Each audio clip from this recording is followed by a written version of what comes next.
노후 생활비가 300이 아니라 500으로 올라가죠. 훨씬 많이 올라갑니다. 뭐 내 나이가 뭐 50인데 지금 내가 그런 걸 공부를 할 필요가 있냐? 80세, 90세까지 사셔야 되잖아요. 맞아요. 그러면 앞으로 살 날이 4, 50년이 남았어요. 네. 그러면 50세가 결코 많은 나이가 아니에요. 조금만 공부를 하면 이 정보를 계속 써먹을 수 있거든요. 시뮬레이션 해보면 처음에는 이제 다 기절하세요. 왜냐하면 노후 자금 2, 30억 있어야 된다고 나오니까. 그걸 어떻게 만드냐. 맞아요. 그러니까 그래서 보통의 일반 직장인들이 모을 수 없는 금액이요? 그걸 수익률을 넣으면 실제 노후 준비가 돼요. 네, 되는 금액이 나와요. 그래서 지금 생활비에서 크게 돈을 저축을 더 많이 안 해도 돼요. 이 책이 대한민국의 유일한 연금 교과서이다. 이 책에 당신의 노후가 달려있다. 굴릴수록 눈덩이처럼 불어나는 마법의 연금 굴리기. 안녕하세요. 책으로 인생을 다독다독 책장을 열겠습니다. 네, 안녕하세요. 안녕하세요. 안녕하세요. 반갑습니다. 네, 제가 소개글을 준비했거든요. 노인 빈곤 인구 47%, 각자 도생의 대한민국. 여러분의 노후는 준비되셨나요? 부자들의 노후 준비법, 그리고 절세법을 알려주실 자산 운용의 마법사, 마법의 연금 굴리기의 김성일 작가님을 소개합니다. 안녕하세요. 네, 안녕하세요. 반갑습니다. 와, 근데 진짜 마법의 돈 굴리기로 만난 이후에 네. 저희가 지금 4년여 만에 네. 마법의 연금 굴리기로 그동안 굉장히 많이 굴리셨는데 마법을 많이 부리셨는데 네. 네, 어떻게 지내셨고 그 두 책의 어떤 관계랄까요? 네. 네, 이야기들이 궁금해요. 네. 제가 첫 번째 마법의 돈 굴리기 썼을 때 이제 초대해 주셔가지고 그때 한번 이야기 나눴었고 그게 2018년 정도 아니면 19년 정도였었고요. 네네, 그렇죠. 그 책은 이제 투자에 대한 기본적인 어떤 상식들 그리고 자산 배분 포트폴리오 이렇게 해보면 어떨까라는 얘기를 했었고 그 책이 되게 반응이 좋았어요. 많은 분들이 읽어주시고 그 책을 읽은 분들이 거꾸로 저한테 이런 질문들을 많이 하셨는데 연금 계좌에서도 ETF 투자가 가능해졌는데 그 책대로 하면 되냐 이렇게 질문을 하셨어요. 근데 정말 대박인 게 제가 연금 계좌로 전혀 굴리질 않고 있었어요. 몰랐어요. 네. 제가 몰라서 못하고 있다가 2018년 하반기에 열심히 공부를 해보니까 이제 좀 알겠더라고요. 세법이 이렇고 이런 계좌는 절세가 잘 되고 뭐 이런 것들을 쭉 알게 돼서 제가 그 연금 계좌 투자하려고 그전에는 이제 그냥 선배들이 시키는 대로 연말정산 받으려고 보험사에 상품 가입돼 있었어요. 연금저축 보험을 한 17, 8년 정도 가입돼 있었고 그게 뭐 어떻게 굴러가는지 전혀 몰랐고 그렇고 있다가 공부를 하고 나서 제 계좌를 딱 열어보니까 수익률이 연한산 1% 정도 되더라고요. 1.5%. 충격을 먹었죠. 와, 내가 공부한 뭐야? 예. 대박. 이런 걸 아무것도 안 하고 놔두고 있었구나. 그래서 공부를 하고 2018년 말에 그 계좌들을 다 뭐 옮기고 이런 게 할 수 있거든요. 네. 연금저축 보험에서 연금저축 펀드로 이전이 가능해요. 세제 혜택 받은 거 안 뱉어내고 옮기고 IRP라는 것도 만들고 또 ISA라는 절세 계좌가 있어요. 그 절세 삼총사라고 이렇게 부르는데 그걸 다 만들고 이제 투자를 시작했죠. 하고 나서 출판사 대표님을 우연히 만났는데 그 출판사 대표님께서 요즘에 뭐 공부하냐 그래서 그거 공부했다. 그래서 그거는 아니 김성일 작가님 말고 다른 분들도 필요한 정보 아니냐고 그래서 그런 건 맞는 것 같다. 왜 혼자 하셨어요? 라고 했더니 네. 야 그러면 그걸 책으로 쓰자 라고 하셔가지고 네.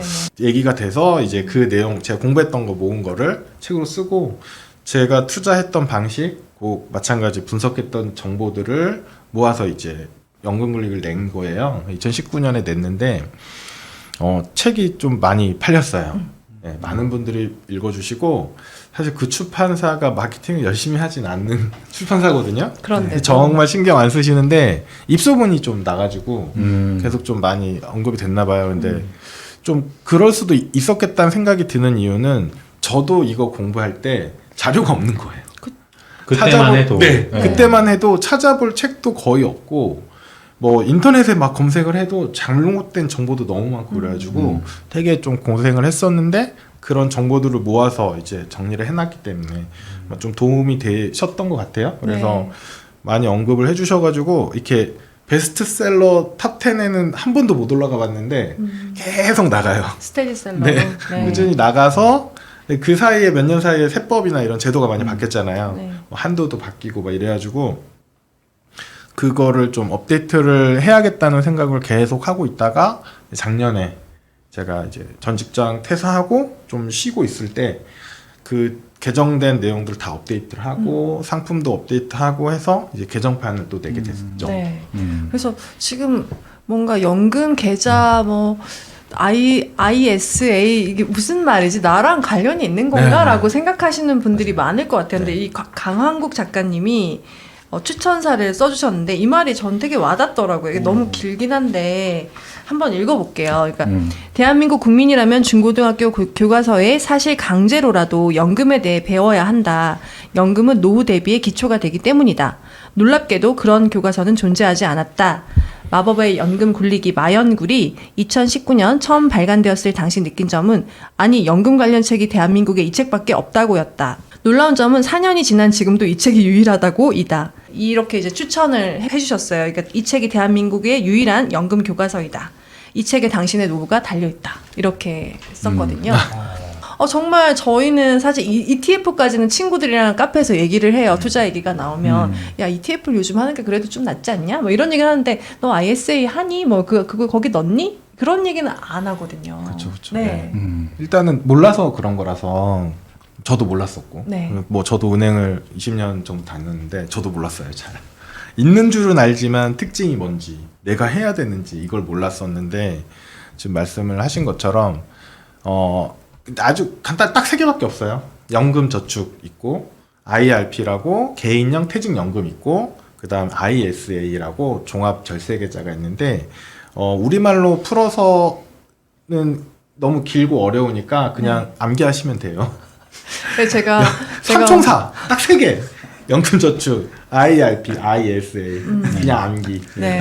이거 암기 과목인 것 같아요. 한 번만 더 설명해 주세요. 네. 그 약자까지. 그래도 인디비주얼 뭐 이렇게 네. 하니까 좀 와닿긴 하더라고요. 네. ISA는 Individual Savings Account, 개인 저축 계좌란 뜻인데 이제 절세를 위해서 만들어진 계좌고요. 그리고 IRP는 직장인만 가입 가능해요. 그래서 개인 인디비주얼 리타이어먼트 펜션 이렇게 되어 있고 연금저축은 또 희한하게 영어 약자가 없어요. 네.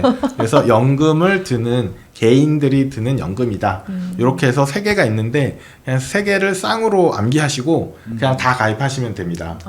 그래서 이걸 왜 3개나 해야 되냐 굳이 그거 나눠가면서 관리하기도 귀찮은데라고 생각을 하시는데 되게 심플한 이유는 딱 하나예요.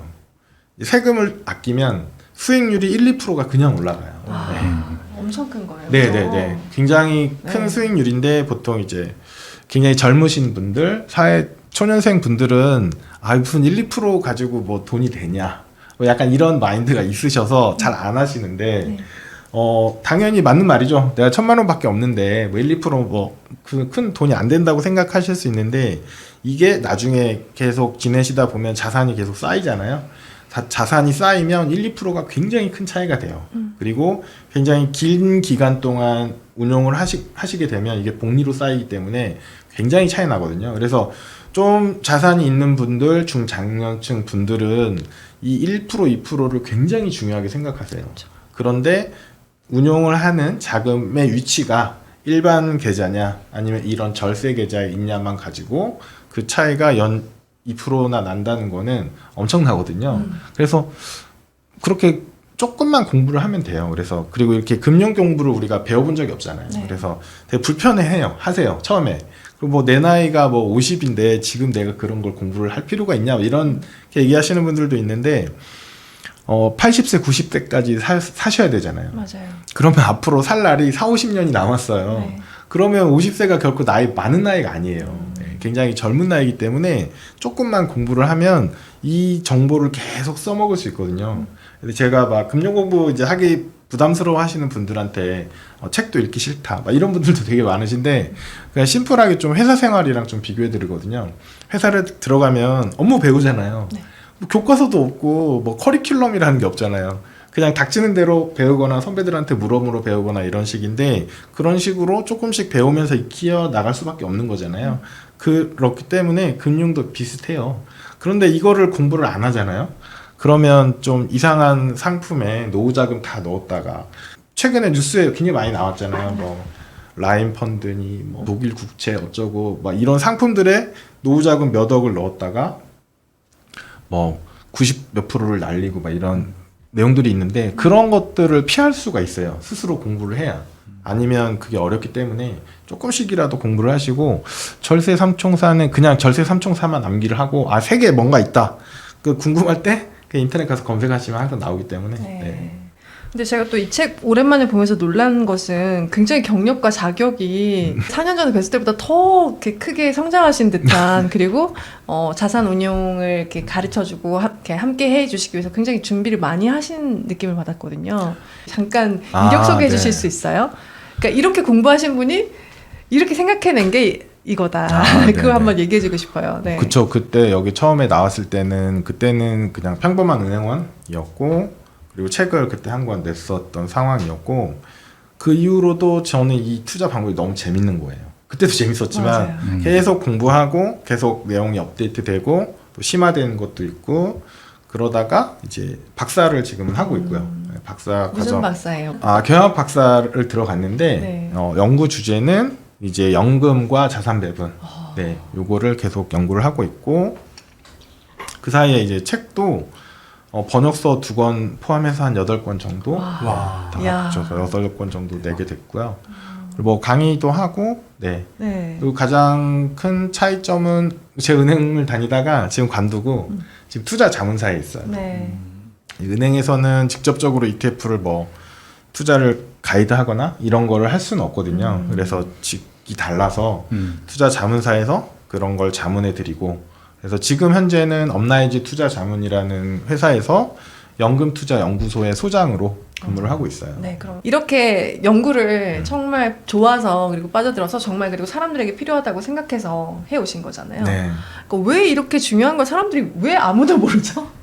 진짜 많이 모르고 알아도 제가 그때도 아 이런 게 있구나 이러고 넘어갔어요. 그죠? 네네, 그쵸, 맞습니다. 시작 안 했어요. 심지어 이 개정판이 나오고 나서 네. 그 강연회가 있었어요. 강연회가 있어서 어떤 수강생 분이 쉬는 시간에 오셨어요. 그러면서 첫 번째 냈던 책을 2019년에 나온 책을 들고 오셨어요. 그래서 내가 그때도 이 책을 봤다. 그때도 강의를 들었고 지금 또 왔는데 그때 그 책을 보고 내가 이 절세 삼총사를 다 해야겠다고 생각을 했는데 5년이 지난 지금까지도 안 하고 있더라. 그래서 아유 너무 안타깝습니다. 그 5년 동안 못 돌려받은 세액공제만 그러니까 500만 원이 넘네요. 어머. 5, 600만 원이 넘으니까 너무 안타깝잖아요. 그 세액공제는 그냥 받는 건데 그래서 그분도 되게 안타까워 하시더라고요. 그러면서 어떻게 해야 이걸 실천할 수 있냐 그 얘기를 많이 물어보셨어요. 이제 아는 거랑 또 실천하는 건 다른 거잖아요. 저거 참 좋은데 좋아 나도 알아. 그리고 이제 강의장에 예를 들어서 한 50명 있잖아요. 내가 그 말씀을 드려요. Q&A 끝날 때 여기 50분 중에 자 나가서 집에 가는 사이에 유튜브를 보면서 다른 투자법이 더 관심이 갈 경우도 많을 거고 그쵸. 결국 이거를 실제로 계좌를 개설해서 실천하시는 분은 5분도 안 계실 거다. 뭐 이런 얘기를 하는데 결국 실천하시는 분은 따로 계세요. 근데 실천을 해야 이게 알 수 있거든요. 그리고 이 책에 나오는 그 자산 배분이라는 게 단박에 수익이 많이 나는 게임이 아니거든요. 그쵸. 그래서 굉장히 긴 시간이 꼭 필요해요. 장기 투자가 꼭 필요하거든요. 근데 이제 장기 투자라는 게 말이 쉽지 어렵잖아요. 네. 특히나 2020년 동학개미 나오고 막 주식 날라가고 뭐 빵 주식 엄청 좋았다가 뭐 최근에는 M7이라고 해서 미국 기술주 7개가 잘 나가는 그런 시장이잖아요. 그런 걸 보면 도저히 이 자산 배분 오래 하기가 쉽지 않아요. 네. 되게 어려워요. 어렵다는 거 100% 인정해서 제가 딱 드리는 말씀이 뭐냐면 하고 싶은 뭐 투자 있잖아요. 하고 싶은 투자 하시라는 거죠. 일반 계좌에서. 근데 세액공제 받을 돈 그거만 챙겨서 자기 연금 계좌에 넣고 그거는 개별주가 안 되니까 개별주 투자가 어차피 안 되니까 ETF로 자산 배분해서 그냥 가져가라. 이건 이것대로 가고 자 그리고 그거를 3년 4년 5년을 하고 나면 내가 어떤 걸 더 잘하는지를 알게 되거든요. 그게 제일 중요한 것 같아요. 내가 뭘 잘하는지 뭘 좋아하는지. 그래서 지금 이런 얘기들을 드리면 이게 다 금융투자 얘기만 했잖아요. 그럼 또 부동산이나 코인 쪽 분들은 또 다른 생각 갖고 계세요. 야 무슨 백날 그래봐라. 네, 7% 8%가 뭐 난 그런 의미 없다. 너 부동산 너 수익률이 얼마인 줄 아냐. 레버리지 다 끼고 있고, 뭐 2배, 3배 일도 아니고. 그리고 이제 부동산도 상승기를 우리가 다 거쳤잖아요. 최근 몇 년 사이에. 그러면서 이제 재작년에 한 학기 좀 세게 왔고, 작년까지 좀 힘들었고, 코인도 마찬가지고. 코인 더 짧죠, 그게. 아주 세게 왔다가 아주 심하게 갔다가 하는데, 네. 그 시간들을 겪으면서 본인이 겪어봐야 돼요. 내가 어떤 걸 잘하는지, 내가 어떤 게 잘 맞는지. 그래서 그걸 자기가 선택해야 되는데 보통은 자기가 맨 처음 겪었던 거를 그것만 계속 가거든요. 부동산을 시작하신 분들은 부동산만 계속 가고 또 알주식이라고 하죠. 주식하시는 분들은 또 주식만 하세요. 다른 건 쳐다도 안 봐요. 최근에 작년부터 채권이 좀 많이 이제 회자되고 있잖아요. 그 채권이 되게 많이 회자되고 있는데 그 채권이라든지 부동산, 뭐 금, 달러 이런 다양한 자산에 대해서 기본적인 지식이 다 있어야 되거든요. 그래서 보고 투자도 해놓고 공부를 하다가 내가 3년 4년 해보니까 나는 부동산이 맞아. 그럼 부동산을 하시는 게 맞아요. 그러니까 자산의 대부분을 부동산으로 하시는 거죠. 뭐 연금에 있는 일부 금액은 그냥 놔두셔도 돼요. 세공제 받는 것도 쏠쏠하니까. 연금에 있는 거 다 털어서 이렇게 들어가려고 하시는 분도 많거든요. 저한테 물어보세요. 그거 얼마 된다고. 그거 좀 놔두시라고. 그러니까 이렇게 말씀을 드리고 두 가지 다 경험해 보시라고. 그래서 본인이 또 주식을 너무 좋아하시는 분들은 집도 안 사세요.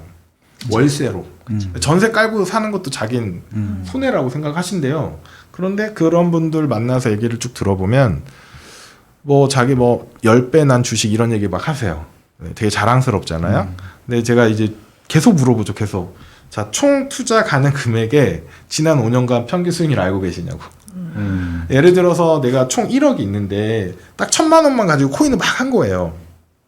그래서 9천만 원은 아무 현금으로 있고 1,000만 원에서 막 수익이 났대. 그래서 뭐 2배를 버는 거야. 2천만 원. 근데 전체로 보면 10%밖에 안 되잖아요. 네. 근데 이거 기간이 이제 2년이 되면 5%부터 안 되는 수익률이거든요. 그래서 그런 관점에서 만약에 봐서 좀 검토를 해야 되거든요. 그래서 총 자산 대비로 수익률이 얼마고 감당해야 되는 위험이 얼마고 이런 거를 같이 좀 분석을 하고 해서 자기가 어떤 스타일의 투자 잔지를 참 아는 게 되게 중요한 것 같아요. 근데 읽었을 때 100만 원 정도부터 넣어도 굉장히 괜찮겠다라는 생각이 들었어요. 그러니까 이렇게 투자해야 돼 이러면은 얼마부터 어떻게 시작해야 될지를 모를 수 있잖아요. 그래서 사회초년생 같은 분들은 이렇게 여기 책에도 30만 원부터 시작한 이야기 그리고 또 상한이 있기 때문에 그 상한 금액 했을 때 한 달에 한 90만 원 정도만 해도 효과를 굉장히 크게 누릴 수 있지 않나라는 생각이 들었거든요. 맞습니다.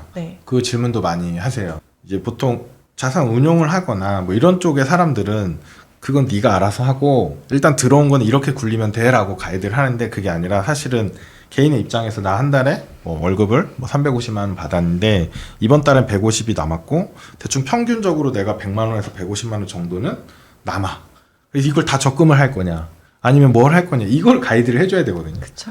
이제 재무 설계에서 그런 걸 가이드를 하는데 기본적으로 재무 설계를 무료로 받으면 거의 다 상품을 권유해요. 세상에 공짜는 없잖아요. 그쵸. 그렇기 때문에 이제 스스로 좀 공부를 할 필요가 있고 가급적이면 저축을 전 많이 하라고 하는 편이에요.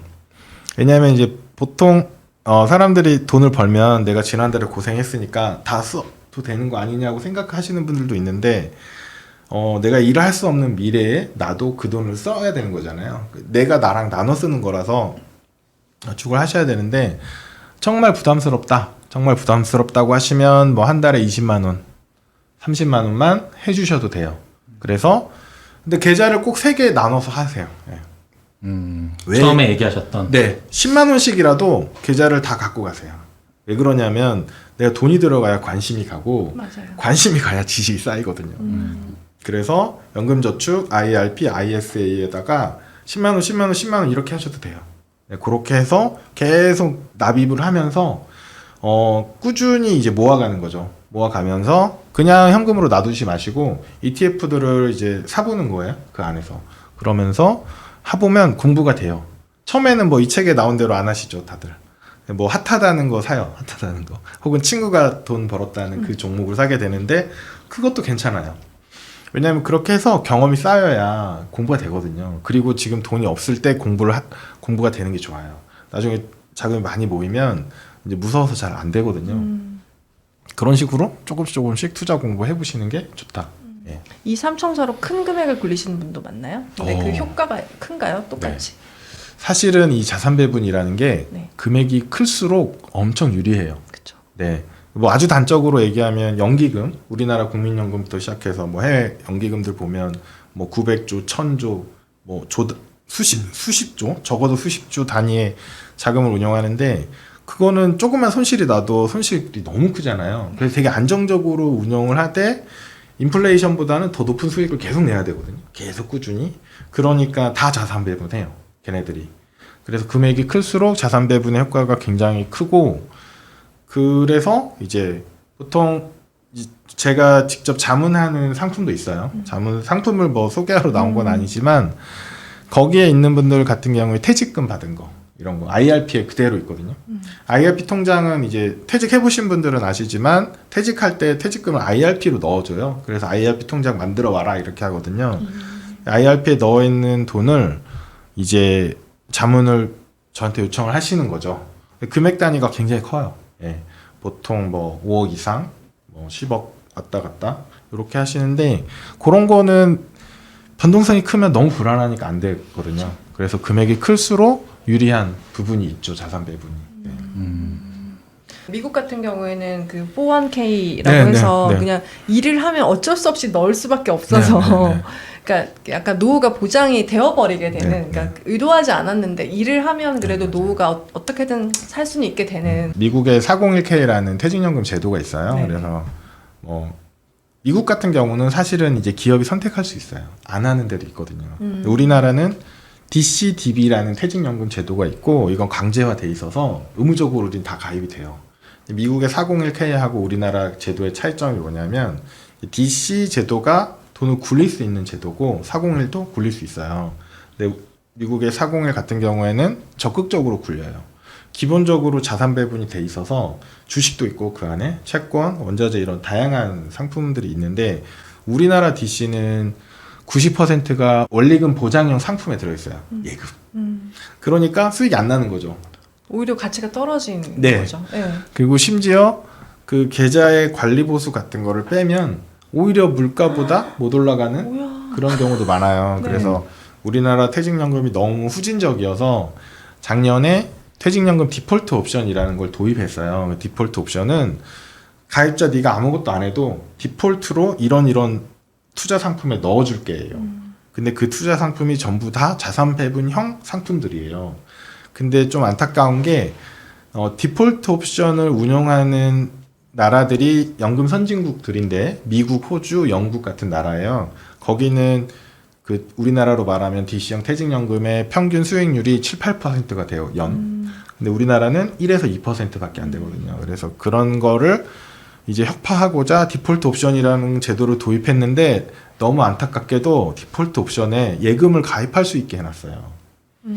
전 세계에 디폴트 옵션을 운영하는 국가 중에 예금을 가입할 수 있게 해놓은 곳이 일본이랑 한국밖에 없어요. 한국이 일본 거 베낀 것 같아요. 그러면 이제 원래 문제점을 해결 못한 거잖아요. 그러네요. 그래서 지금 현재 디폴트 옵션에 가입돼 있는 분들의 90% 이상이 예금에 가입돼 있어요. 네, 그래서 이 제도는 들여왔는데 너무 잘못 만들었어요. 이거 바꿔야 되거든요. 제가 이제 올매더. 네. 네, 책에서 언급드리는 뭐 K 올레더 자산 배분 스타일도 있고 그리고 많은 금융회사에서 뭐 TDF나 뭐 이런저런 걸로 해서 자산 배분 상품들을 많이 냈어요. 그래서 그런 거 그냥 가입하시면 되거든요. 어느 하나가 엄청 좋진 않아요. 그래서 비슷할 수 있기 때문에 가입하시면 되는데 제도가 그걸 안 받쳐주는 거예요. 그래서 저는 그 제도를 너무 기다려왔던 사람 몇 년 전부터 근데 그렇게 들어온 걸 보고 너무 안타까워서 이 얘기 되게 많이 했거든요. 네. 그러면 안 된다고. 제가 아직 힘이 없네요. 그럼 본인이 지금 직장 생활을 하고 있는데 만약에 내 퇴직연금이 그냥 예금으로 돼 있다. 네. 그럼 지금부터라도 뭔가 수를 써서 당장 네. 바꿔야 되겠네요. 네, 바꿔야 됩니다.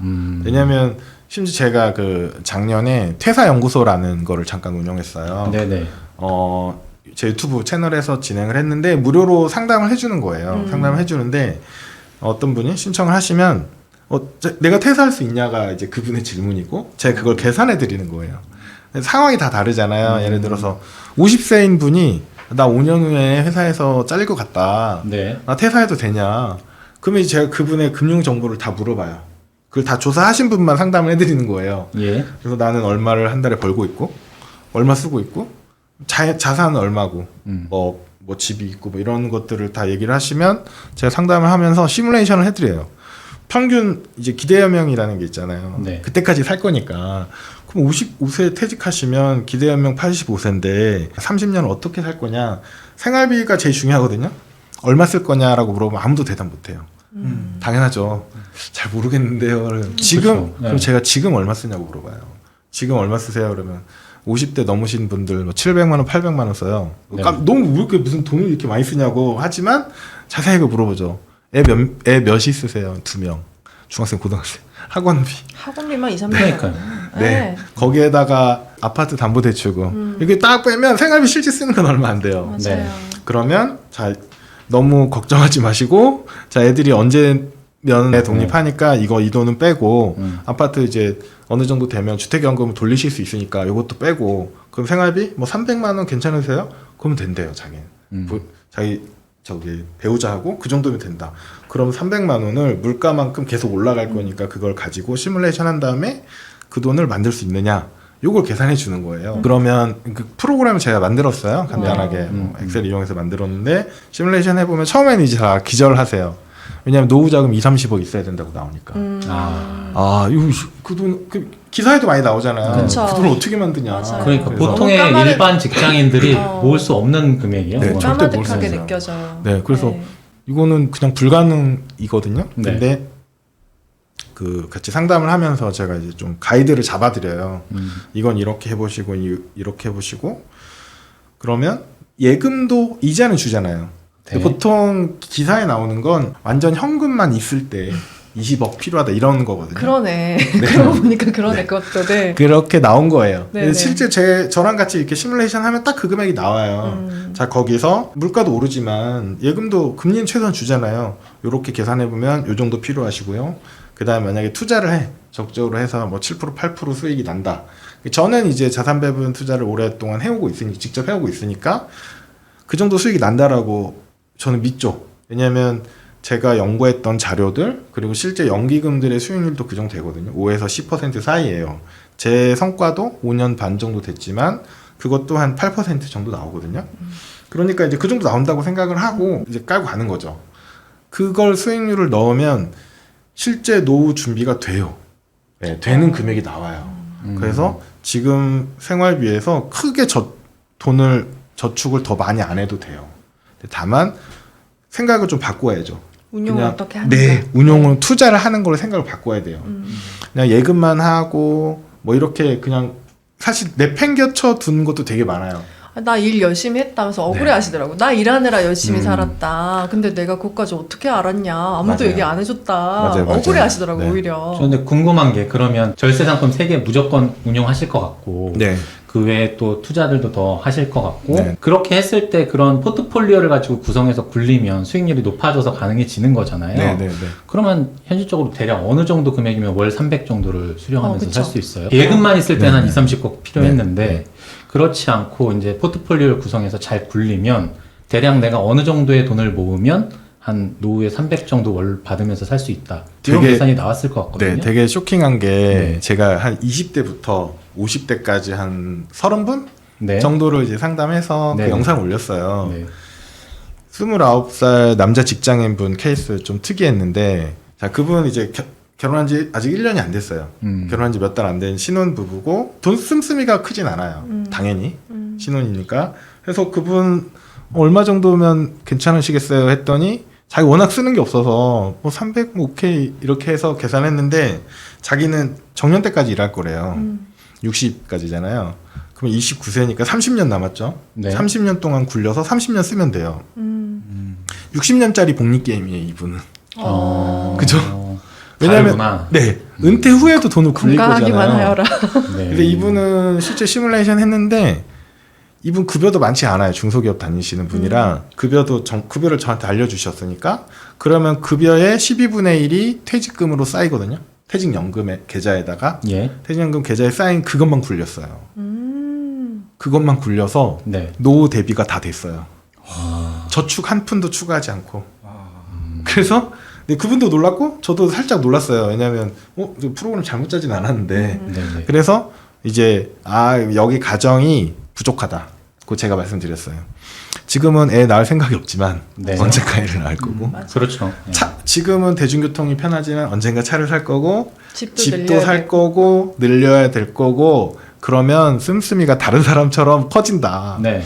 자 그것까지 감안하면 그분은 이제 노후 생활비는 그 퇴직연금 받는 거 DC만 굴려도 되게끔 나왔기 때문에 일단 최소한 한 달에 뭐 4, 50만 원 저축 가능하다 하시더라고요. 그러면 연금저축이랑 IRP 나눠서 그것만 넣으라고 일단. 그러면 노후 생활비가 300이 아니라 500으로 올라가죠. IRP랑 두 개만 네, 넣어도 네. 훨씬 많이 올라갑니다. 예, 그분이 가지고 있는 그 보통 미래부를 계산할 때 그 방정식이 부자 방정식이라고 이제 있는데 종잣돈에다가 곱하기 1 플러스 수익률 그 다음에 기간이 위에 제곱으로 들어가잖아요. 그래서 종잣돈의 크기는 비례로 가요. 비례 곱하기니까. 네. 근데 이 수익률하고 투자 기간은 제곱으로 가잖아요. 거듭 제곱으로 가거든요. 그것이 복리는 봅니다. 네. 예. 기하급수로 들어가거든요. 네네. 근데 이분은 30년이 있어요.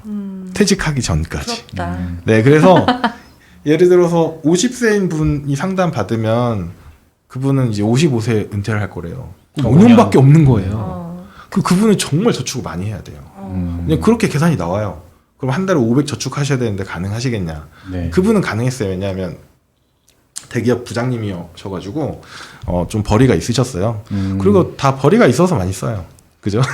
벌이가 없으면. 근데 저는 이런 것도 돈을 잘 벌고 관심 많은 분들이 또 하지 않아요? 맞아요. 예. 그러니까 여기까지 관심이 오신 분들은 굉장히 뭐랄까 공부도 많이 하고 되게 어떻게 하면 더 효과 있을까, 네, 효율적일까 생각하신 맞아요. 분들인 네, 거잖아요. 근데 사실 내가 지금 중소기업 다니면서 월 뭐 한 300, 400 실수령 해가지고 그냥 먹고 살기도 팍팍한데 이거 네. 언제 모아서 먹고 사냐. 네. 이렇게 좀 자포자기 하시는 네, 분들도 네. 꽤 많을 거란 말이죠. 그런 분이 훨씬 많죠. 그래서 그런 분들도 사실은 굴리면 가능한데 네. 지금부터 빨리 하시면 네. 가능하다는 말씀이신 네. 거잖아요. 가능해요. 네. 그래서 그걸 좀 디테일하게 그러면 내가 예를 들어 실수령액이 한 300 정도다. 그랬을 때 어떤 식으로 굴리면 내가 이제 한 60세까지 일을 한다고 가정했을 때 월에 뭐 한 2, 300 정도 네. 실수령 하면서 살 수 있는지 포트폴리오를 좀 가상이라도 네네네. 한번 구성을 좀 해주시면 되게 참고가 될 일단은 것 같아요. 뭐 실수령이 300이다 네. 라고 가정을 하고 뭐 200만 원 쓰시고 100만 원만 저축하시면 너무 훌륭한 상위 10%예요. 네. 근데 내가 모인 자산이 없다. 괜찮아요. 그거는 남은 기간으로 다 커버가 되기 때문에 모인 자산이 없어도 한 달에 3분의 1을 저축을 한다는 것 자체가 굉장히 훌륭하잖아요. 지금 30살일 경우죠. 네.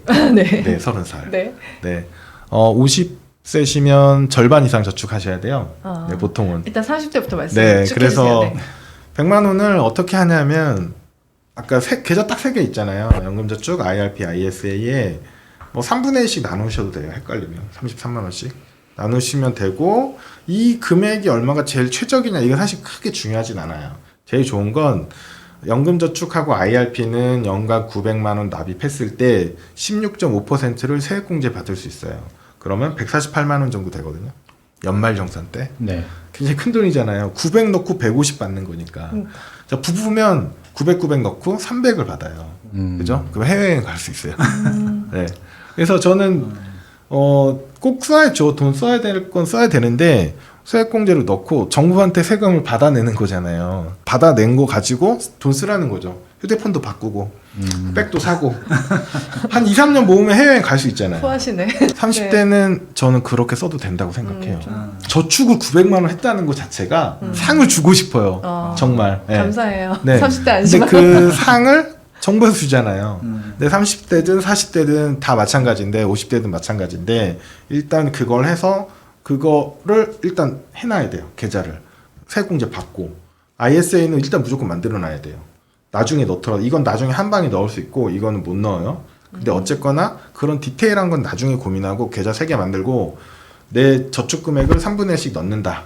그리고 여기서부터 시작이 되는데 그럼 이 넣은 거를 어떻게 할 거냐죠. 어떻게 할 거냐인데 이제 책에 보면 뭐 포트폴리오라고 하잖아요. 그걸 이제 해놨는데 한 종목이 10개 있는 포트폴리오도 있고 그 너무 복잡하잖아요. 처음에 시작하시는 분은 불편하실 것 같아서 3종목짜리 포트폴리오를 넣어놨어요.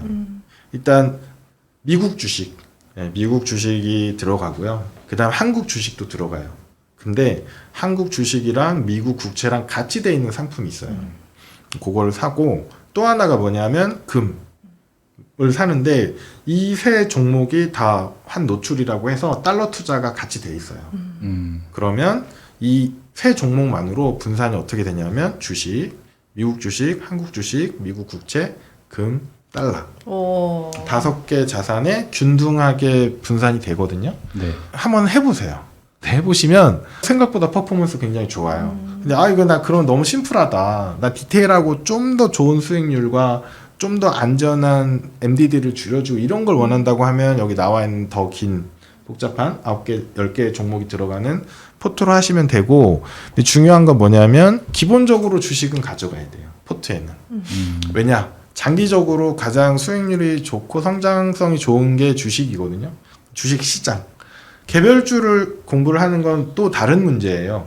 그건 또 다른 굉장히 그 공부가 많이 필요한 영역이라서 개별주는 나중에 일단은 자산 배분할 때는 지수를 통해서 투자를 하시면 되고, 지수는 아까 말씀드렸듯이 미국이랑 한국 기본적으로 이렇게 들어가시면 선진국, 신흥국에 이제 투자한 효과가 있기 때문에 그런 수익 얻을 수 있고, 주식만 하면 이제 하락하는 장이 너무 부담스러우니까 이제 국채 가져가는 거고, 전 세계에서 가장 안전한 게 미국 국채니까 가져가고, 그리고 금이나 달러 같은 경우에 주시장이 되게 분위기 안 좋을 때 얘네가 많이 받쳐줘요. 네. 그렇기 때문에 그렇게 딱 분산해서 딱 3개 계좌에 3종목씩 들어가는 거죠.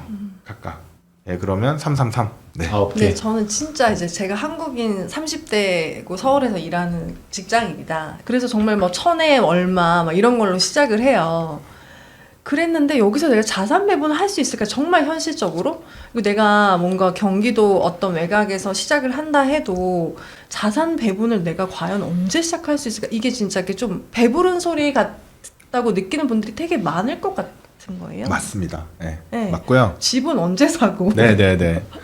이게 네. 자산 배분은 영어로 이제 asset allocation이라고 하고, 그거보다 더 윗단계가 자산 관리라고 하잖아요. 네네. 거기서 이제 웰스 매니지먼트라고 해요. 그 단어가 좀 틀리긴 한데, 웰스 매니지먼트 관점에서는 지금 말씀하신 게 가장 중요해요. 사실은.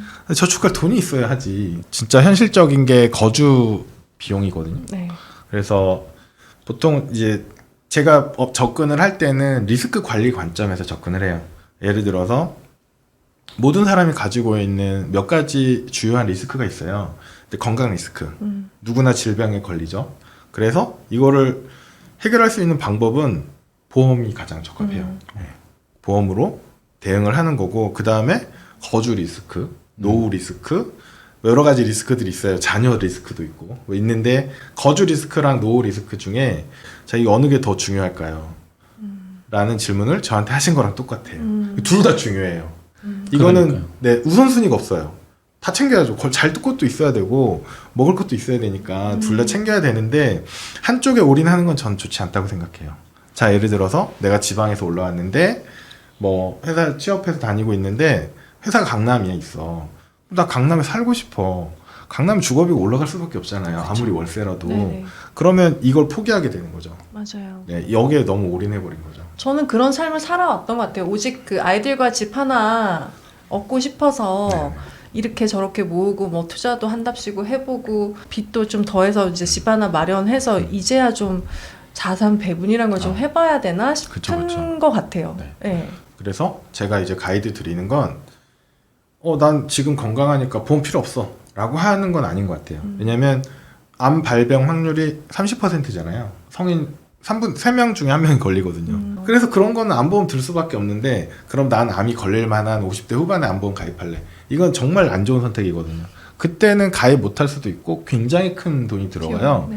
그래서 젊을 때 건강할 때 들어야 굉장히 작은 비용으로 들어갈 수 있거든요. 마찬가지로 거주나 은퇴 준비도 마찬가지거든요.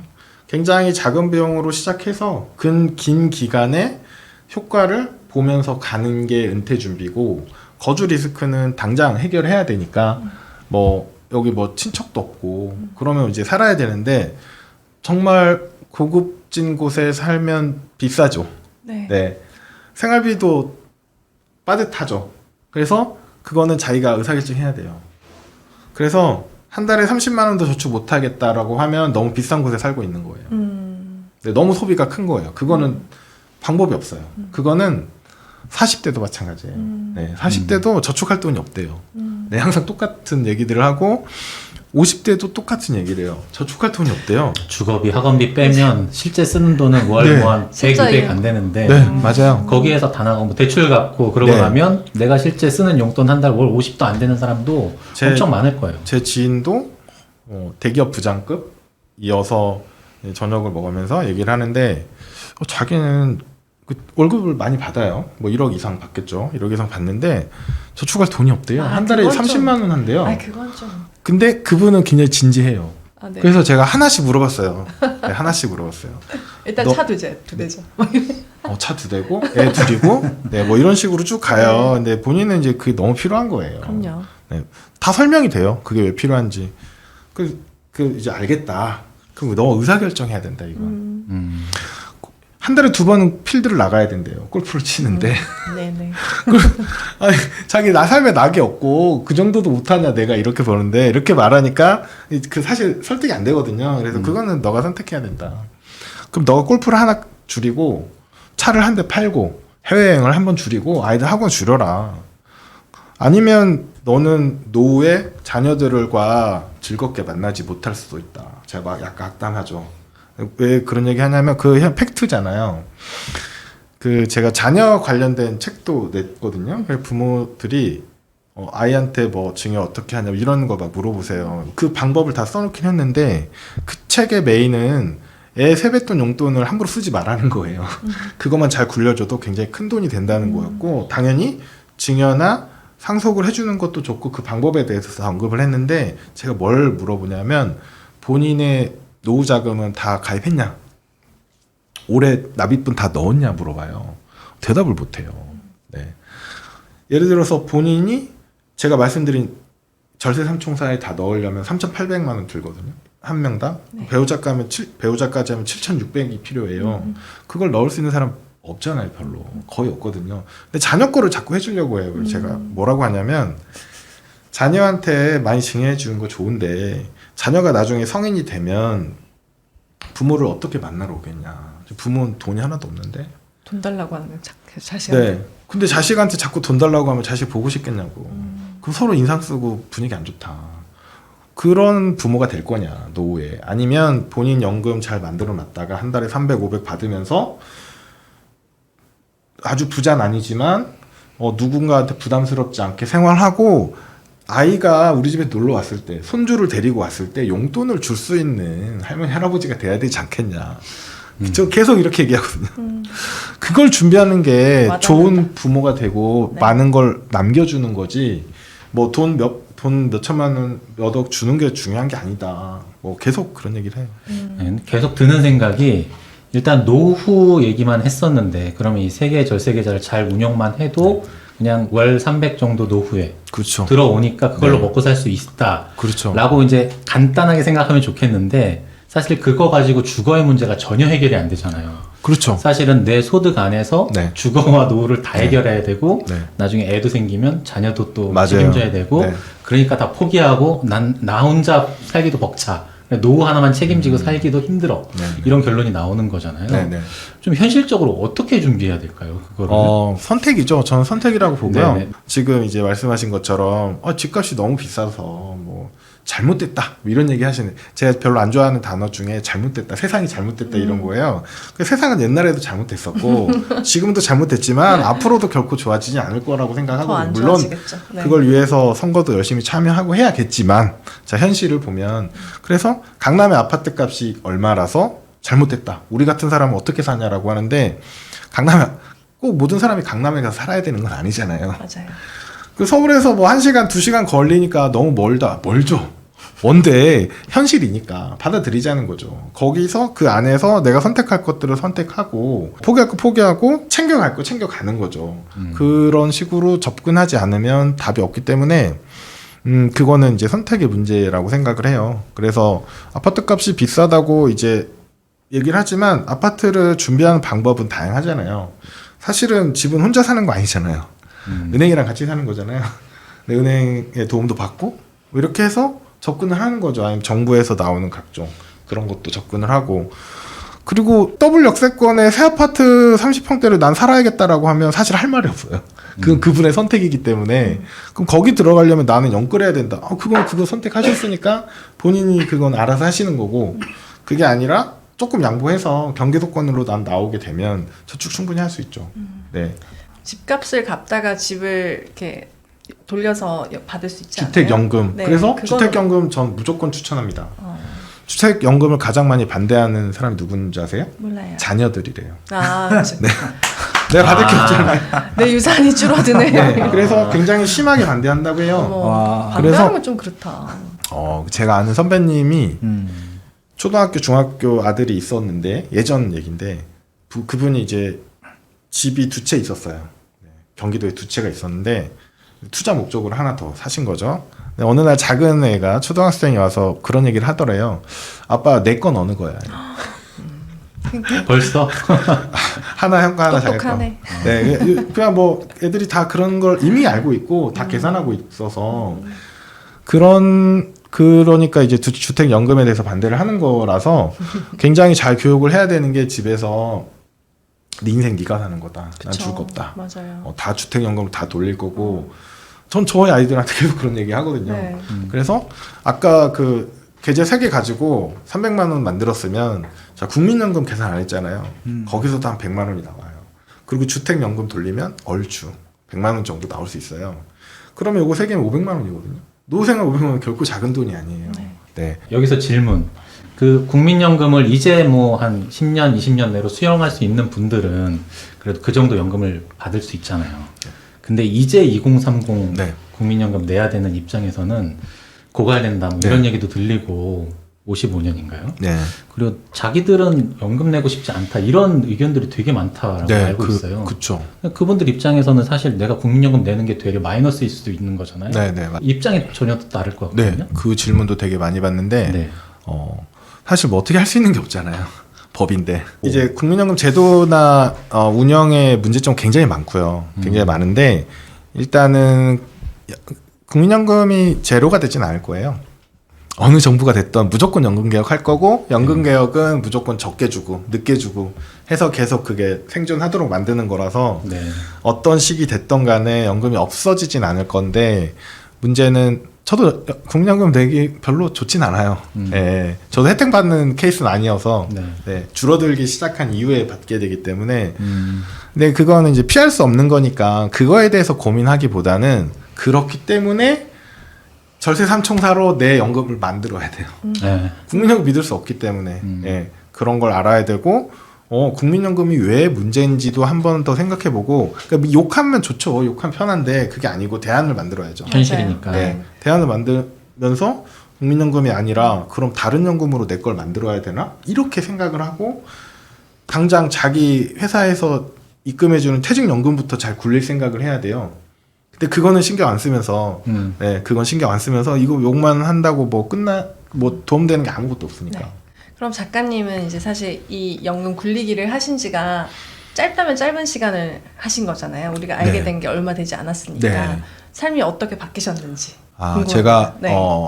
정확히 계좌를 공개한 거, 제 연금 계좌도 여기 공개를 네. 하신 그 그게 QR코드가 있더라고요. 5년 네. 6개월 정도 됐어요. 네. 이제 19년 1월부터 했으니까 5년 6개월 정도 됐는데 그 계좌를 공개한 이유는 이 마연골 처음에 책을 내면서 사람들이랑 이제 이런 내용으로 소통을 하려고 한 거예요. 뭐 장사하려고 원대한 꿈을 가지고 한 일단 사람들은 한국인들은 일단 계좌부터 깔아보니까 그래야 증명했냐. 널 믿겠다. 그래야 널 믿겠다. 이런 식이니까. 그렇게 해서 얼마 벌었냐 결국. 왜 그러는지 모르겠지만 네네. 어쨌든. 네. 뭐 사실 이게 말은 그럴싸한데 책은 그럴싸한데 너는 그렇게 말해놓고 넌 안 하지 않냐. 사실 그거 약간 이율배반이라고 생각해요. 저도. 그쵸. 네, 뭐 모든 사람이 다 해야 되는 건 아니지만 내가 이게 좋다고 했는데 나는 이걸 안 먹어. 예. 그리고 내가 중국집을 열었는데 난 짜장면 절대 안 먹어. 막 이러면 그 집 짜장면이 계속 디벨롭 될 가능성이 굉장히 적잖아요. 그쵸. 근데 사장님이 그냥 짜장면이 너무 맛있어서 중집을 냈고 주방장도 짜장면 너무 좋아하는 친구고 직원들도 막 이러면 계속 뭔가 레시피가 바뀌고 개선이 될 수 있잖아요.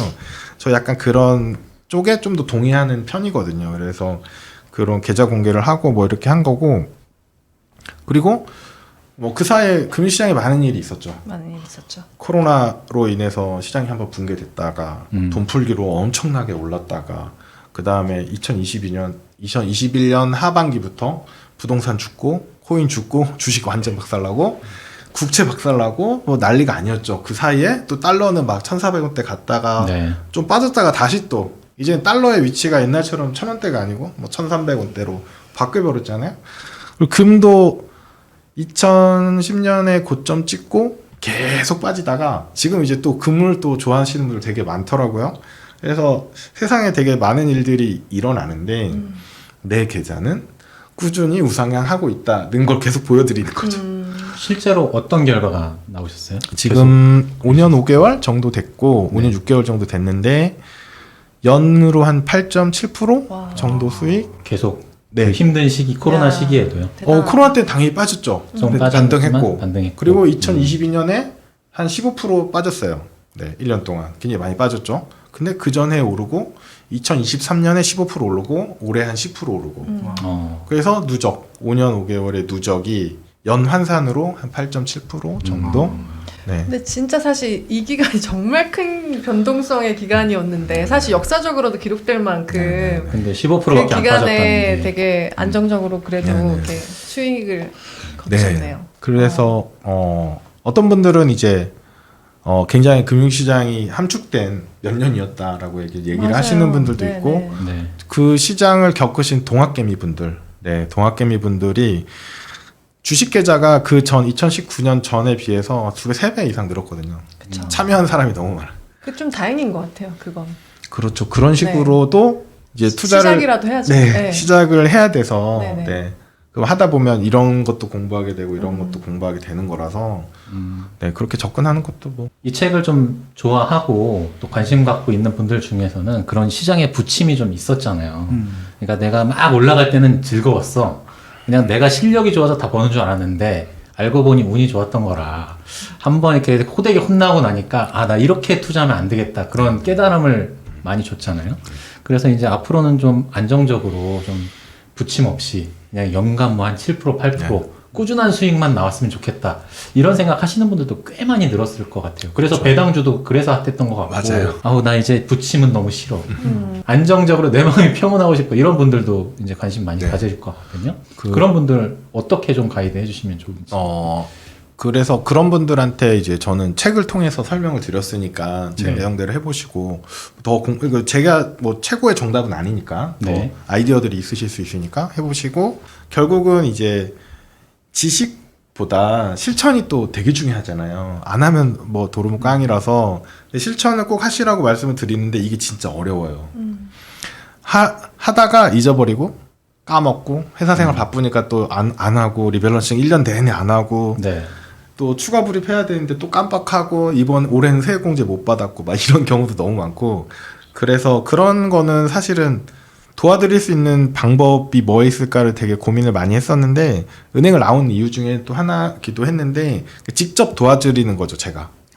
운영. 직접 운영을 도와드리고 그거를 이제 뭐 정식 용어로 하면 이제 투자 자문업을 하고 있는 거예요. 저희 회사에서 제가 이제 자문역이고 그래서 제 자문 상품이 있어요. 거기 가입을 하게 되면 제가 직접 안내를 드리고 포트폴리오도 뭐 업그레이드 되면 그거에 맞춰서 해주고 뭐 이런 것들을 하고 있죠. 그래서 직접적으로 도움을 받고 싶다. 이거는 단점이 있어요. 수수료를 내야 돼요. 그렇죠. 네. 네. 공짜로 할 수는 없잖아요. 맞아요. 그래서 수수료 내야 되니까 저는 가장 좋은 건 제 상품에 가입하는 게 아니고 책을 읽고 공부를 해서 스스로 하는 거 제일 좋다고 생각해요. 네. 음. 저는 진짜 한국의 많은 분들이 조금씩 준비했으면 좋겠어요. 이렇게 젊든 네네네. 나이가 좀 있든 네, 맞아요. 네. 그게 너무 중요한 것 같아요. 우리나라의 사회의 어떤 근간부터가 흔들릴 것 같아요. 이런 거 안 하면. 네, 그렇잖아요. 필요해요. 필요하고 네. 제가 이 연금 계좌를 아주 적극적으로 운영한 거 2019년부터라고 말씀드렸잖아요. 그 이후로 조금 제가 달라진 게 뭐가 있냐면 은퇴 후에 걱정이 그렇게 많이 되진 않아요. 네, 그림이 나오니까. 전 좀 막연해요. 네, 그죠. 아주 막연하죠. 네. 대부분 막연하신데 이건 나 노후 생활비야라고 해서 완전히 떼놨잖아요. 절대 웬만하면 안 건드리거든요. 그리고 뭐 당연히 저도 대출받은 집이 있는데 그건 당연히 버는 걸로 하는 거고, 그리고 이게 꾸준히 쌓여가고 여기서 수익이 얼마씩 나잖아요. 그럼 이게 내가 55세일 때는 어느 정도 되겠구나. 그거 뭐 너무 심플한 산수잖아요. 그럼 60에는 얼마 정도 되겠구나 라고 계산이 나와요. 그럼 그 돈이면 노후에 내가 얼마씩 꺼냈을 수 있겠구나 계산이 나오니까 지금 일하는 게 막연한 길을 가는 건 아니고 좀 명확한, 네, 그래서 그런 불안감은 별로 없는 것 같아요. 네. 이제 K 올웨더에 대해서 좀 얘기를 해야 될 것 같은데 어디까지 얘기해 주실 수 있으세요? 사실 이 책을 사면 네. 이제 김성희 작가님의 레시피가 들어있거든요. 네, 네, 네. 항상 이게 내가 뭐 정말 세계 최고의 베스트의 레시피는 아닐 수 있다라고 말씀하셨지만 레이 달리오보다 낫다. 백데이터 결과. 그쵸. 정말 놀라운 결과에 그런 레시피가 안에 들어 있습니다. 이거 어디까지 공개해 주실 수 있나요? 사실은 네.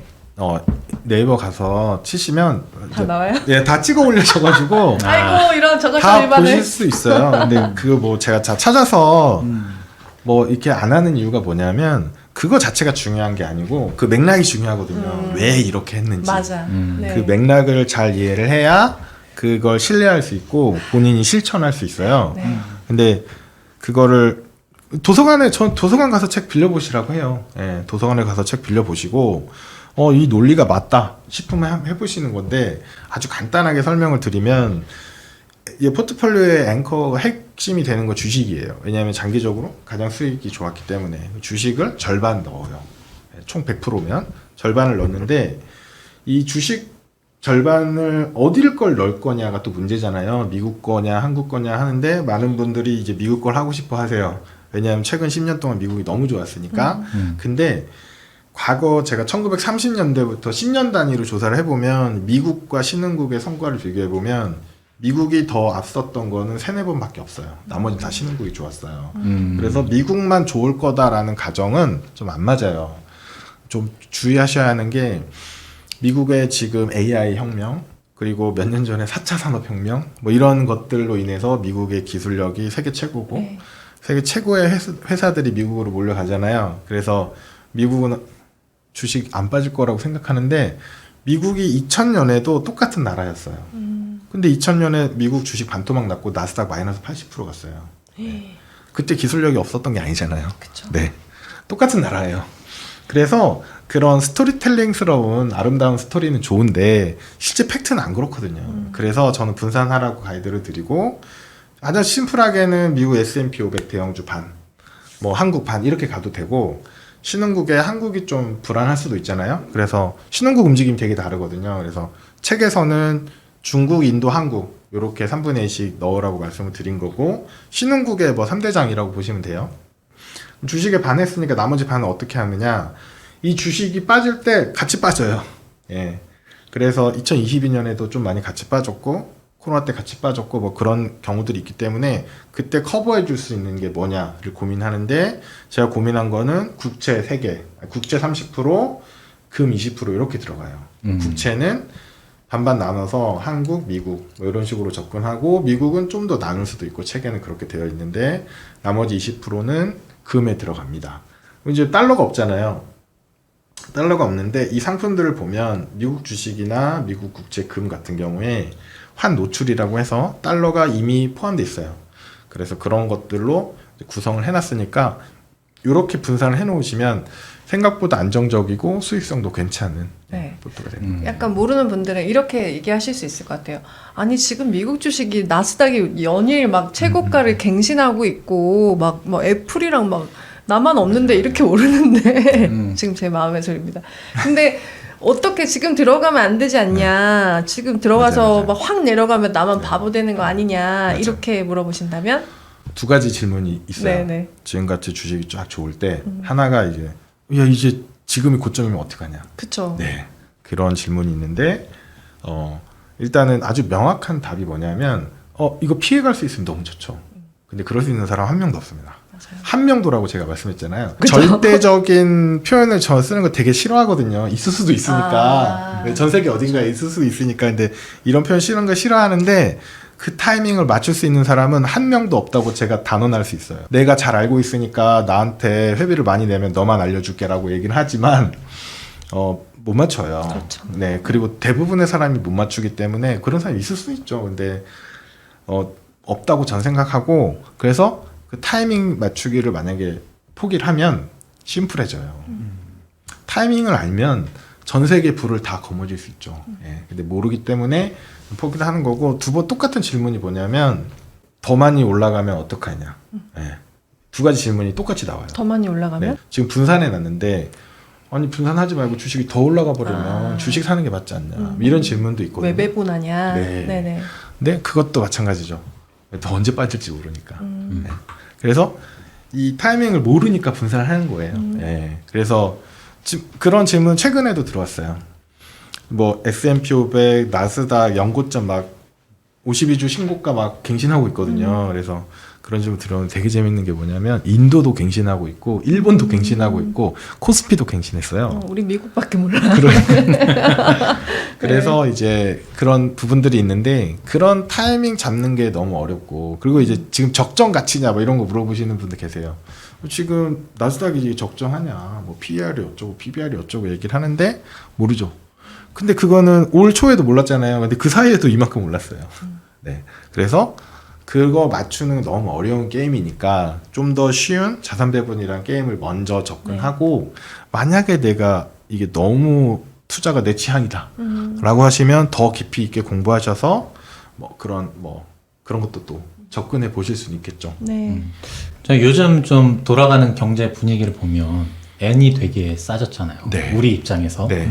이런 걸 보고 있으면 좀 N을 좀 환전을 해놓을까 막 이런 생각도 좀 들거든요. 맞아요. 근데 자산 배분 또 입장에서 봤을 때 이게 또 옳은 선택인가 이런 것도 좀 궁금하거든요. 안 좋은 선택이죠. 왜냐하면 똑같은 얘기가 작년 초에 있었어요. 아, 그래요. 네, 작년 초에도 지금 맞아. 엔화가 연중 최저가다. 일본 네네. 여행 가자. 막 이런 맞아요. 거 있었고 난리였죠. 이제 뭐 역대급으로 싸졌기 때문에 오를 거다. 음. N을 사놓자. 막 이런 것도 있었거든요. 정말 충격적인 상품 중에 하나가 엔화로 투자해서 미국 국채하는 2621라는 ETF가 있었어요. 일본에. 미국 국채 투자하는 일본 상품인데 한국 사람들이 엔화로 바꿔서 그걸 산 거예요. 네. 그러면 이걸 홍보하는 유튜버들이 뭐라고 했냐면 엔화 상승하면 이건 당연히 엔화가 오르니까 그리고 미국 국채는 이제 금리가 떨어질 거니까 이건 폭등한다. 그럼 이중으로 혜택을 먹는다고 유튜버들이 막 광고를 한 거예요. 그럴싸한데? 그래서 저한테 질문이 네네. 들어왔어요. 예. 잠깐만 어떻게 생각하냐고. 제가 분석해봤더니 이건 정말 위험한 상품인 거예요. 엔화가 빠지고 미국 국채 금리 인하를 안 하면 두 가지가 다 빠져서 엄청 손실이 굉장히 위험한 상품이거든요. 네네. 그리고 엔화하고 미국 국채의 상관관계가 마이너스나 있거나 이런 게 있으면 또 다를 수도 있는데 이건 전혀 그런 게 없어요. 그래서 저는 그걸 제 채널에 찍으면서 너무 위험한 투자다.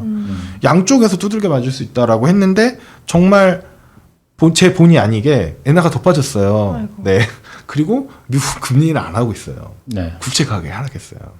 그러면 이제 그 상품에 들어가신 분 혹은 엔화를 그냥 사신 분, 무지성으로 사신 분들 엄청 마음고생 하시면서 계속 기다리고 있죠. 올라라 기다리고 있는데 그 환율대가 재편성되는 기간들이 있어요. 네. 우리는 이게 이제 $1 환율도 그렇잖아요. 달러 환율도 옛날에는 1,000원대가 약간 표준이었거든요. 네. 1,100원? 네. 그럼 이거 내려갔다가 위에 갔다가 다시 여기 오고 막 이런 거였는데 요즘은 이게 1,300원대 된 것 같아요. 맞아요. 근데 이걸 누가 정한 게 아니잖아요. 서류에 쓴 것도 아니고 그냥 시장의 분위기가 이렇게 가버리는 거예요. 그리고 어느 한쪽 정부에서 막 푸시하거나 막더라도 잘 안 되죠. 그럼 이 수준으로 언제까지 갈지 모르는 거거든요. 그러면 만약에 지금 환율이 많이 올랐으니까 이제 떨어질 거야라고 생각하고 반대로 액션 하시는 분들은 진짜 마음고생하겠죠. 애나 똑같아요. 애나 이제 더 빠질 데가 없어. 그 얘기가 작년에도 있었고 그전에. 그래서 그분들이 이제 마음고생 하시는데 이제는 올라가겠지라고 생각할 수 있는데 저는 너무 불안한 거죠. 혹시 또 어떻게 될지 모르니까. 네. 왜냐하면 그리고 환율이라는 게 경제적인 환경, 금융시장의 환경으로 해석해서 설명하는 것도 많은데 사실은 이거는 정치적인 이슈잖아요. 네, 정치적인 이슈이기도 하거든요. 그래서 미국이랑 예전에 플라자 합의처럼 미국이랑 일본이랑 만나가지고 야 환율 이 정도에 하면 어때? 그래서 정해버리면 또 그게 정해져 버리는 거거든요. 그래서 그 전에 분석들이 다 의미가 없어져 버려요. 그래서 그게 방향성 베팅이거든요. 네. 방향성 베팅이 되게 본능적이에요. 누구나 이런 거 생각해요. 아, 막 될 것 같아. 너무 싸. 지금이야. 네. 근데 지하실이 있더라. 네네네. 그래서 그 되게 위험할 수 있다. 네. 그래서 여기 166페이지에 이런 말씀 하셨더라고요. 그러니까 언제 들어가냐, 뭘 하냐, 그거 고민하시잖아요. 이제 해야겠다 생각이 드는데 언제 들어가고 뭘 하지 생각했을 때 포트폴리오 전체 수익률의 91.5%는 자산 배분 정책에 따른 것이며 종목 선택은 4.6%, 매매 타이밍은 1.8%의 영향을 미쳤다. 그러니까 우리가 언제 들어가냐, 뭘 사냐 이거는 길게 봤을 때 저희가 이제 길게 어떤 자산 배분해서 투자를 했을 때 이건 중요하지 않았다. 네. 어차피 나눠서 투자를 길게 하는 거기 때문에 네, 그러니까 좀 주저하지 마시고 일정 부분은 계속 준비하시는 게 굉장히 좋을 것 같다는 생각이 들었습니다. 아니 근데 책을 끝까지 보신 분들은 맺는 말까지 보셨을 거잖아요. 거기 보면 이렇게 자산 분배를 해도 하락하는 시기가 있어요. 근데 사람의 본능이 그 시기는 좀 피해서 투자를 하면 아니면 하락의 끝 무렵에 내가 시작을 하면 참 좋겠다는 생각을 누구나 할 거잖아요. 그러니까 그런 시점이 일본 엔화를 보면서 생각이 들 수도 있고 네. 뭐 그러니까 이제 그런 타이밍을 좀 재가면서 하고 싶다라는 생각을 좀 하게 되는 거죠. 네. 근데 그렇게 하는 게 크게 의미가 없다. 영향력이 뭐 2% 네. 미만이다. 하지 말라고 하면 어차피 안 듣는다는 걸 알기 때문에 해보시라고 해요. 하시라고. 아, 원하는 대로 해보시라고. 아, 그것도 하고. 그러니까 이런 거죠. 자, 예를 들어서 네. 엔화도 하시고 그 절세 삼총사 개설하셔서 딱 30만 원씩만 하시자. 이것도 하고 이것도 하는 거죠. 네네. 그러면 이게 1년이나 3년 지나면 아, 이게 맞네. 이게 나오고 예를 들어서 엔화가 돈을 많이 벌더라도 야, 이거 난 벌었지만 두 번은 못 하겠다. 이래 될 수도 있거든요. 네네. 그래서 둘 다 하시라. 예. 난 한번 호되게 후려 맞아 봐야 네. 정신이 번쩍 들고 다시는 그런 짓을 안 하게 된다. 네. 마지막으로 저희 구독자분들에게 이 말씀은 네, 꼭 네, 전해야겠다 네, 네. 싶은 게 있다면 한 말씀 해주시죠. 일단은 막연하게 저축해라 이렇게 하면 사실 별로 안 땡기잖아요. 소비인들 손앞에 있고 눈앞에 있고 뭔가 맛있는 음식과 재밌는 장비들이 막 나를 기다리고 있어서 쉽지 않은데 나중에 내가 쓸 돈이라고 생각을 하시고 이제 연금이나 이런 개인 연금과 이런 것들을 준비를 하셔야 돼요. 이걸 준비를 하시면 훨씬 불안감이 덜해지고 어느 순간 어느 나이대가 되는 순간에는 회사가 갑이 아니고 내가 갑이 될 수 있어요. 내가 관두고 싶을 때 관둘 수 있으니까 그걸 내가 선택할 수 있게 되면 사회생활도 훨씬 부담이 덜하고 그렇기 때문에 저는 모든 투자의 최종 목적은 은퇴라고 생각해요. 그게 부동산이든 코인이든 주식이든 자산 배분이든 이게 빨리 준비되면 파이어족이 되는 거잖아요. 족이 은퇴족이 되는 거고 늦게 준비되면 70대까지 일을 하게 되는 거고 그러니까 이거를 미리미리 준비를 해서 가져가게 되면 훨씬 덜 불안한 행복한 노후 준비 될 수 있다라고 생각합니다. 네. 오늘 또 마법의 연금을 굴려주신 김성희 작가님과 함께 했는데요. 정말 저는 좀 오늘 방송은 여러분들이 많이 봐주시고 실행했으면 좋겠습니다. 그래서 저희가 이런저런 그 투자에 계속 기가 커지지만 일정 부분은 반드시 한번 삼총사에 넣어두도록 해보죠. 네. 네. 그럼 우리 여기까지 오늘 얘기할게요. 감사합니다. 네, 감사합니다.